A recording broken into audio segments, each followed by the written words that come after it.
It's project time. Now this is going to be something that I know you're going to be like, hey, but you said you wouldn't do that again. And I'm going to say, yeah, I know, but I'm going to try another Magnum. Now, I really don't want to try another Magnum. I've really enjoyed shooting the 284. I've got it dialed in. But here's the thing. This is a Magnum that really requires almost no changes to what I'm doing. And so for me, that makes it worth it. In the past, any Magnum I've tried, I've had to get new powder, new brass, new bullets, you know, Magnum primers, all that kind of stuff. There's only one thing I have to change with this, and that's brass. It's going to use the same powder. It's going to use the same primers. It uses the same bullets. I have a set of dies for it. So there's very little investment for me to give this Magnum a try. So you're probably sitting there going, well, what Magnum is it? Well, it's the... It doesn't exist. Well, I guess they technically just made a SAMI spec for it, but this is not to SAMI spec. But it's 7 PRC. So it's a 6.5 PRC brass that is necked up to 7 mil. And I can't go over the details of the chamber because this is a proprietary chamber that somebody made. And to be fair, I don't even have all of the internal details. I just know the stuff that I need to know. But this is a friend of mine that asked me if I would test out his chamber for him and give him some feedback with load development. And, you know, in all fairness, he said make a video, and I was thinking about making a video anyway, but I'm going to really detail the whole process because this is a completely unknown to me cartridge, and as a result, I think it would be really great for everybody to see. Now, spoiler alert, I'm going to be making condensed versions for YouTube. I will be putting much longer, much more in-depth videos out on Patreon just because of the sheer volume that it's going to require. But I think both sides are going to get a lot of information that will find it helpful. So here's the barrel. I've gone over this before, but what are the things that I do before I put a barrel on? Well, the first thing I do is I mark it. So you can see here it's got a blue, yellow, blue marking on it. Okay. And I have my logbook. And in my logbook, I've got all my different barrels, and you can see, you know, like this is a yellow-green barrel, and this is yellow-green-blue, and some other stuff. And so for this particular barrel, we're going to start a new set of pages. We're going to come over here, and we're going to write blue, yellow, blue, yellow, blue. Okay? And I will actually have brass for this later today, so that'll be a different video with me as far as finding what the actual jump is to start and stuff like that. But this is just a getting it started. It does have a Cortina tuner on the end, which you can't see over here yet. But what I did is I just took a alcohol rag. You just kind of wiped it down on the barrel. I've got my tape on there, and these are just identifiers, like I said. The next thing that I want to do is get this wiped down. And there's an index mark on the barrel that the gunsmith uses that tells me where top dead center is. So without the stock on here, I already know where it's going to stop top dead center. These are the next thing I'm going to put on, which are my temperature strips. Because of the temperatures that we deal with, I have to use 2 different temperature strips to cover the entire range of heat that we deal with. I have yet to find one that I really like that covers the entire range, and I like to go all the way from about 85 up to like 160. Okay. So I'll show you here in a second. In fact, let me turn the barrel a little bit. You can see right here. So this is the upper end of my temperature range, so 140 to 194 is what this sticker is. And this is 86 or 85 or something to 140. So I do get some overlap, and when I'm shooting, I have to make sure that I remember that 140 covers almost the width of my finger right here. So it's not like it's getting hotter, it's just the top end of this strip and the bottom end of this strip are going to light up at the same time. But I'm a big fan of using these temperature strips. While I don't always shoot in a particular temperature range, I really like having the information available to me. And when it comes to matches, I typically won't start a string if I can help it, unless the barrel is below 113. By the end of a normal 25 to 30 shot string, I'm somewhere in the 140 to 150 range here. And so I know that that's kind of my normal shooting range, which is why I like having these on here. And they're not very expensive. In fact, I can probably put a link in the description for everybody. So I've got my identifiers, I've got this on there, and then the only other thing that I'm going to do, and I'm going to move this down a little bit so you can see. Whoa, sorry about that. All right, so the only other thing that I'm going to do now is, and I could just wait until I put the stock on, but it doesn't really matter, is I am going to, so this is an off the gun bore guide. I'm going to just stick that in there. And I just want to run a couple of patches through it, just in case there's any gunk in there, whatever the case is. So I'm just going to run a couple of dry patches through, and then I'll run one with alcohol. And we're just going to give it a quick cleanup.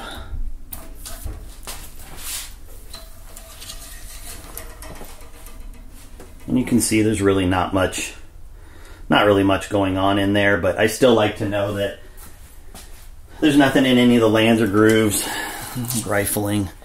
You know, it's just a security thing for me. I don't care how good your gunsmith is. I don't send rounds down a barrel until I've made sure it's clean, because you just never know, like whether intentional or not, it's getting machined. And things can end up in there, and I don't want to damage it. So, all right, we're going to run a patch. That one came out really clean, so I'm just going to run a patch with alcohol through it here. And the alcohol is going to draw out a little bit more. And if there was a ton of gunk in here, I would probably run a patch with some cleaning solution on it, but it doesn't look that bad, so I'm not really worried about it.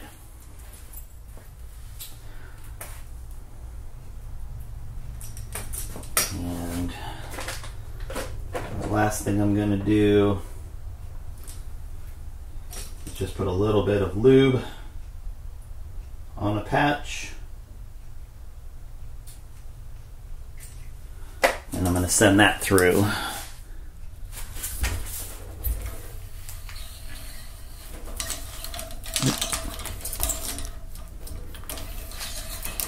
All right.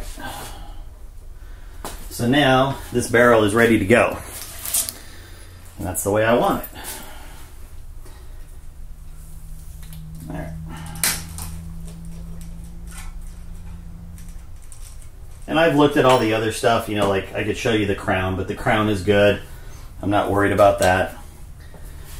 I will take, after I get the stock on, I am going to, and I'll show you here, but I am going to put the stock on, get it torqued down, and then I'm going to just run my chamber cleaning brush in here real quick. Again, I know it's pretty cleaned out, but I basically want this new barrel to start exactly like a clean barrel would for me. So that's cleaning the barrel, that's using an action cleaning kit, that's putting, you know, my grease in, my lube, everything that I'm gonna do.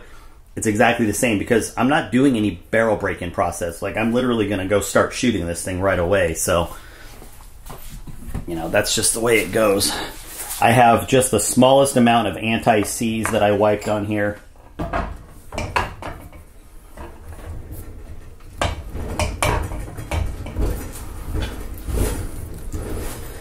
And let me back up just a little bit so that you can see what's happening here.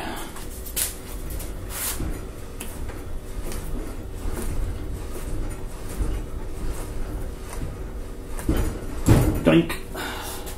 So, yeah, pretty darn close to top dead center. Let me get this.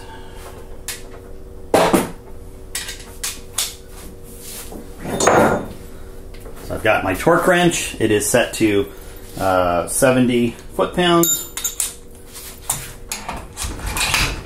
And it should be pretty close. There we go.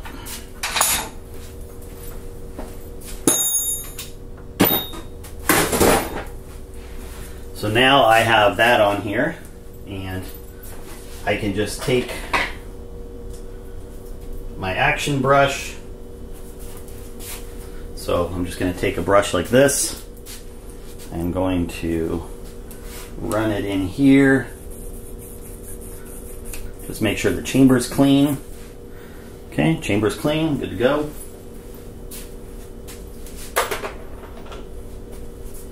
Then I'm going to take my lug recess cleaner from Bortec here, which I absolutely love. I have tried a bunch, nothing compares to this thing. Alright, so we're going to get in there, and we're going to clean the lugs out. Okay, so just a little bit of gunk in there, and that's fine. Alright, and now we're going to get the bolt. Okay. So I've got my bolt. I think I just heard FedEx pull up, so that is my brass. Alright, we're going to put a little bit of lube on the bolt here.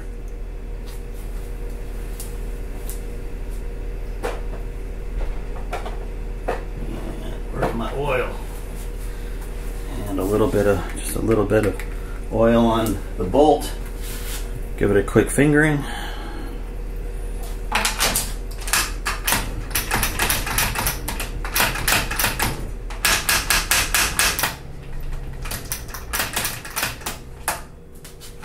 That's it. Bolt's ready to go. Gun's ready to go. All I need to do now is go grab that brass off the porch and start the load development process. Well, it took a couple extra days. That delivery was not what I thought it was, but I did finally get my brass. So you can see I just have virgin 6.5 PRC brass. I've got a couple hundred rounds here to play with, but it's 6.5, so I need to neck it up and get it back up to 7mm. So I'm going to run through that, and then I'll be right back. All right, we went through. We've got our 100 pieces of expanded brass. I have one that has been expanded just a little bit more. So these are all, I don't know, like 281 is if I remember right.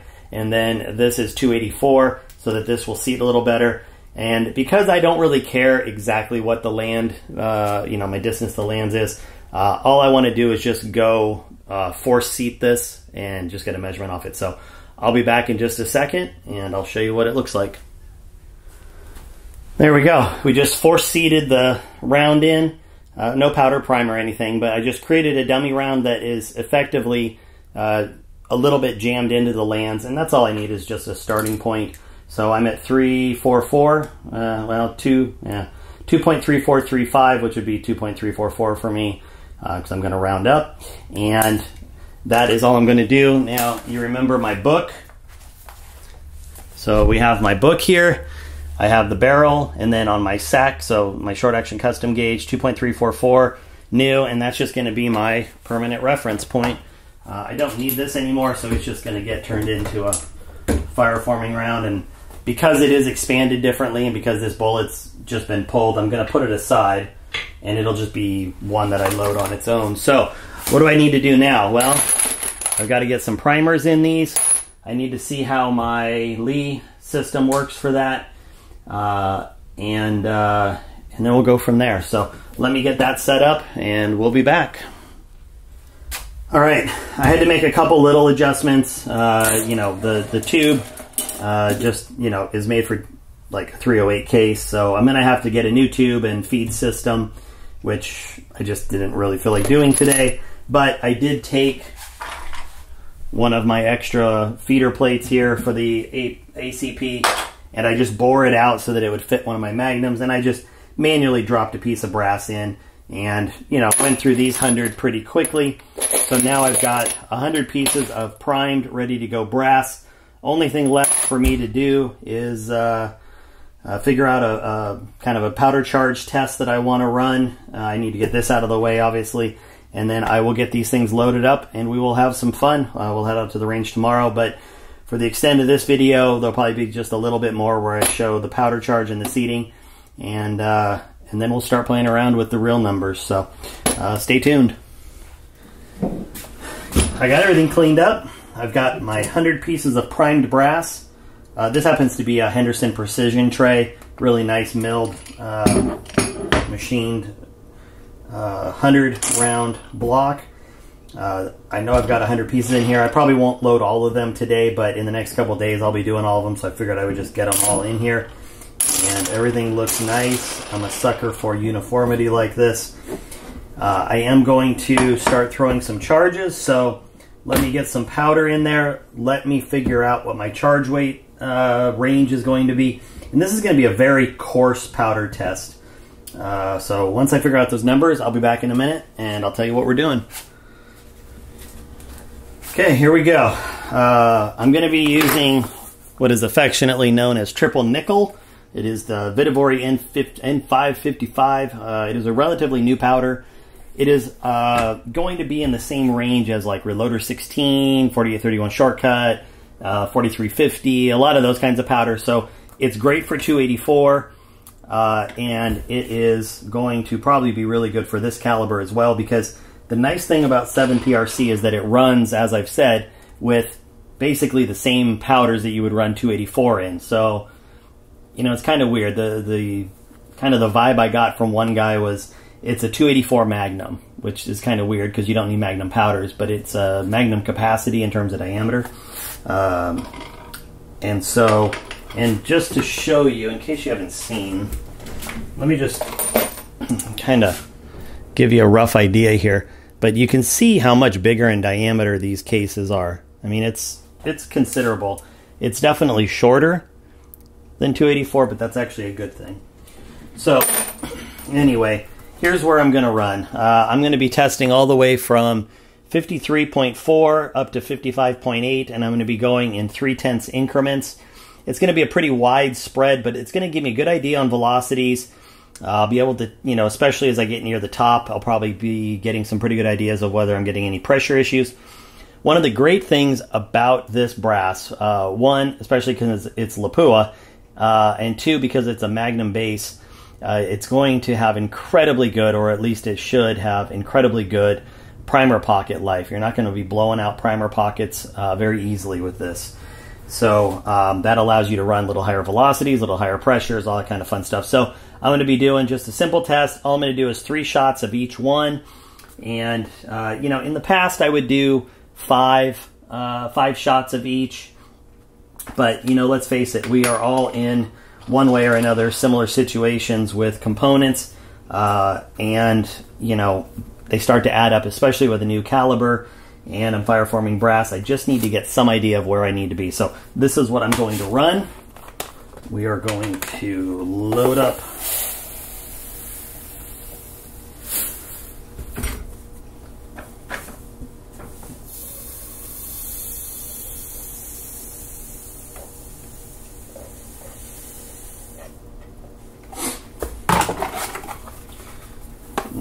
I think I'm going to need a little bit more than that. I need to put a little in my trickler here.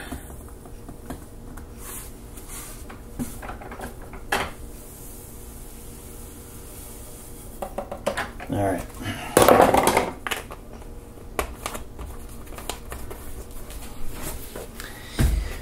And let's zero that out, and I need to do a quick calibration. All right, we're going to get this up and calibrated, start running. I will be back. All right, so here's the deal. My initial reading was 2.344. I want to be at roughly 20 thousandths for my powder test, so I'm going to go 2.324. And I have no idea where this thing is dialed, so we're just going to basically back this off. I'm going to send this up, and then we're going to come down till it touches. All right, and then I'm going to come down a little bit more, and then we're just going to get a rough idea so I can make an adjustment. So now we're at 2.354, so I need to come down 30 thousandths. Okay,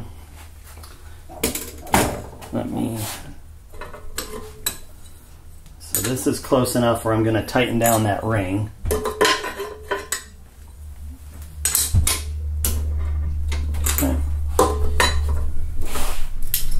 bumped it a little, so before I go adjusting it, I'm going to just make sure where I'm at. Alright, so I came down a little. I'm at 2349. Alright, so I need to come down 27. So there's 5, 7. Alright. So let's see. Let's see if we're in the right ballpark. 2323, I need to be at 2324. So let's go ahead and back it off one.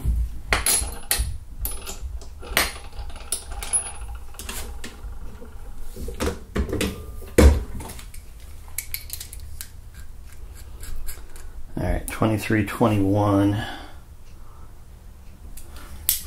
That's always the danger with seating on top of seating. You got to get a real feel for what it's doing.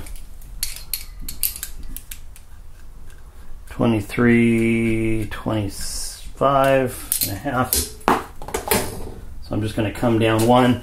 And really, again, this number doesn't matter. So I'm going to get these all seated up and get them boxed up and give you some final thoughts. All right, here we go. So I have my 9 different charge weights, my 5 blow-offs. I've got my numbers here just as a reference for the video that I'm going to make. And that's it. It's very simple. This is just a getting started, especially with a new cartridge. It doesn't need to be complicated. I know roughly, again, I'm just going to throw this in there, but I know I'm at roughly 20 thousandths jump. Again, it's just an arbitrary number, but I've got everything loaded, ready to go. That's going to be the end of this video, but I am going to be doing, obviously, more videos as I get into the load development on this cartridge. So this will be the first 35 rounds out of the barrel. That's going to be it for now, guys. As always, appreciate you watching. You have a good one. We'll talk later.